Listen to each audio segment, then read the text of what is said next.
I liked how there's a lot of plants and how I see like a lot of things that I never saw before. Plants can grow without sun and soil, just by water and lights. The most enjoyable part was seeing how it went from a barren, just like desert sand lot, to becoming just like this fruitful area where people come together to help the community. Hello and welcome to Qatar 365 with me, Laila Humaira.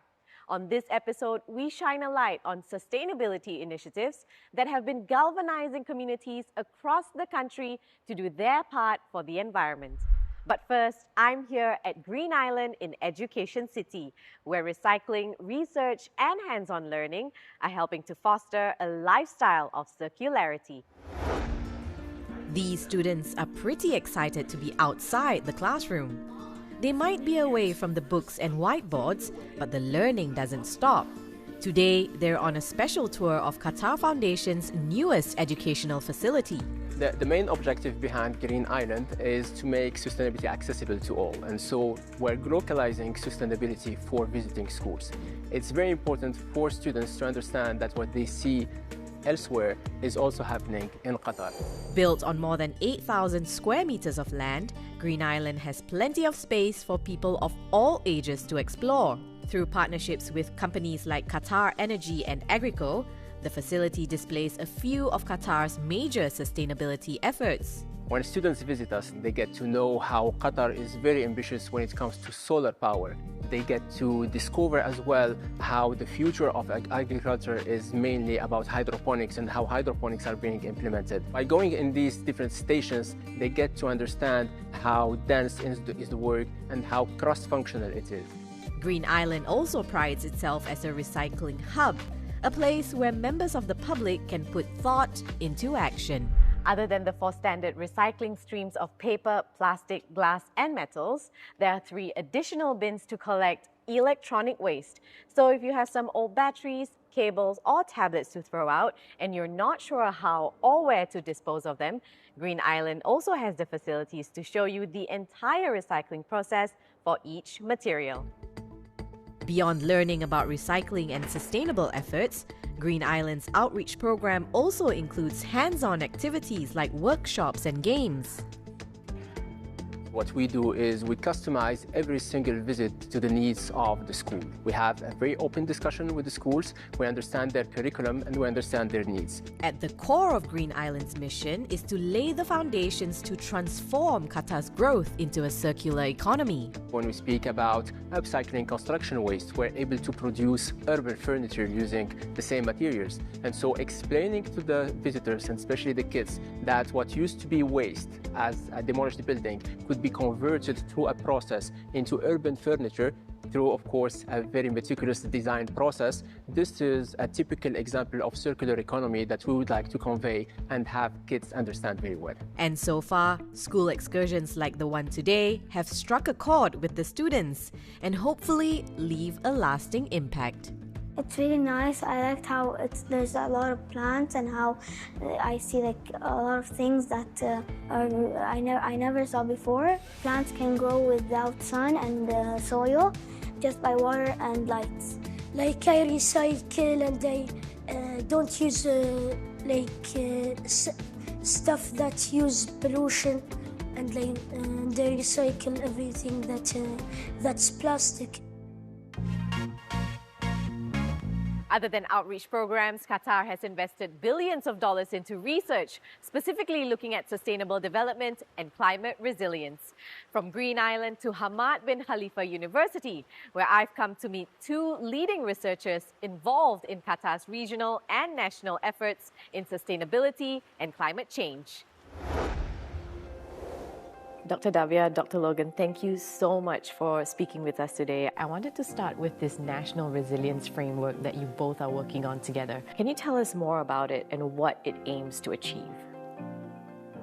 So Qatar's climate resilience framework, what we're trying to do is to look into different types of risks that could affect Qatar, including climate risk.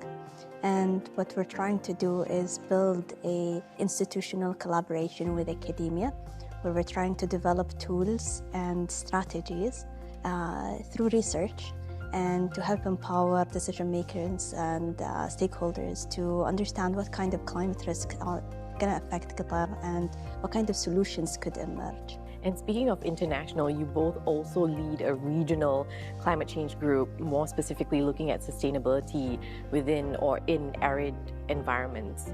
Can you tell us how that is different to that first initiative that you're working on? The region in the Arabian Gulf shares a lot of similar challenges. Water scarcity, arid environments, hot temperatures in the summers. If we are able to collaborate across, we can make progress faster, learn from each other, and move forward or sort of leapfrog into a more sustainable future faster. Bringing it back to Qatar, what are some specific challenges that this country faces when it comes to climate change and sustainability, and how can research formulate solutions for these challenges? Qatar is pretty unique. We do share a lot of the same challenges as our region, but it's a hyper-arid country with water scarcity. Environmentally, we have sea level rise, increase of temperature, and that could put a strain on our power sector, our water sector. It also could put a strain as well on importing food and other kind of things. With the research that we're doing, how we're trying to adapt to a changing climate and adjust to environmental challenges we face. And this also involves the public. Everyone has a role to play in our consumption habits and our behaviors and our choices. So taking our research not just to government partners and private sector partners, but also the public at large and beyond, so everyone can play their part adapting to the changing climate. And finally, with all of the groundwork and foundation that you have done researching sustainability and climate change efforts, how can the world learn from smaller states like Qatar and the sustainability efforts being done here? So I think Qatar has gone through a lot of challenges. Our heritage in terms of living in a very harsh environment, we could showcase to the world how a world post-climate change look like. I think Qatar has done an amazing job in terms of building the education sector, building these kind of working groups that are trying to solve challenges that we will not face in the next 5 years, but maybe 10, 15 years, and proper planning. Transformation of the state of Qatar over the last 3 decades has been remarkable. How do you rapidly shift from a really growing economy where you have a lot of construction? How can you do that alongside sustainability goals and aspirations? And the state of Qatar offers a lot of insights for others. From Qatar's national sustainability strategy back to another community initiative here in Education City. Joanna Hoos visits an eco-friendly micro-farm that hopes to grow a greener future for all.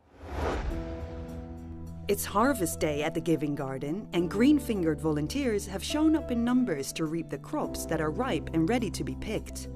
What started out as a vision last year has blossomed into Doha's first sustainable micro-farm in Qatar Foundation's Education City, dedicated to organic produce and to giving back. The whole Education City micro-farm is sustainable, it's organic. So the Giving Garden follows the same principles. We have a drip irrigation system to limit the water usage. We don't spray any pesticides. We don't use chemical fertilizers. We only use compost. And we thought we can grow a lot of vegetables, organic vegetables, and deliver them to the community. The Giving Garden is a collaboration between gardening education company Hadika and charity Feed a Friend, with help from youth organization The Student Reach. Together they aim to enhance sustainable farming in Qatar by producing fruit and vegetables that have minimal impact on the planet, but maximum impact on the community. From the feedback that I've heard from the volunteers, they've enjoyed mostly making new friends, and I've heard a lot of feedback that gardening is very therapeutic. And the most enjoyable part was seeing how it went from a barren, just like desert sand lot, to becoming just like this fruitful area where just people come together maybe once or twice a week to just make friends and help the community.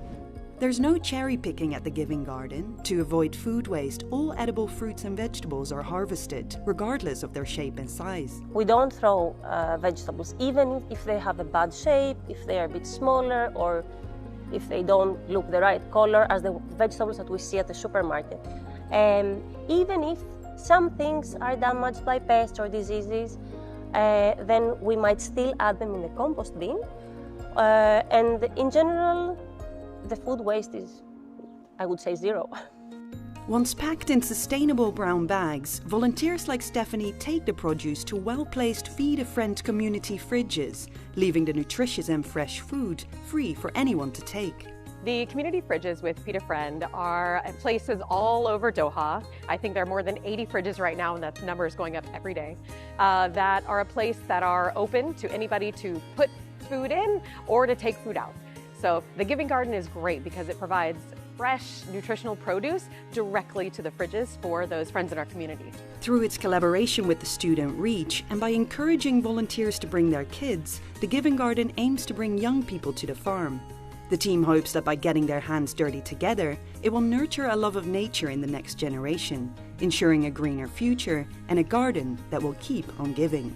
I'm happy to bring my kids both to the Giving Garden because it's a nice chance for them to get out in nature, to help with the gardening, but then it's also good for them to take what's produced here to the fridges. For them to see direct impact on our community is really nice and a rare thing for them to see and be a part of, and it helps teach them gratitude. From Green Island to the Giving Garden, building an eco-friendly and sustainable living ecosystem is how Qatar is committing to building a future where the economy and environment thrive hand in hand. We hope you've enjoyed this episode, but that's all the time we have for now. For more, check out euronews.com and connect with us through our hashtag. Thanks for watching, and we'll see you next time on Qatar 365.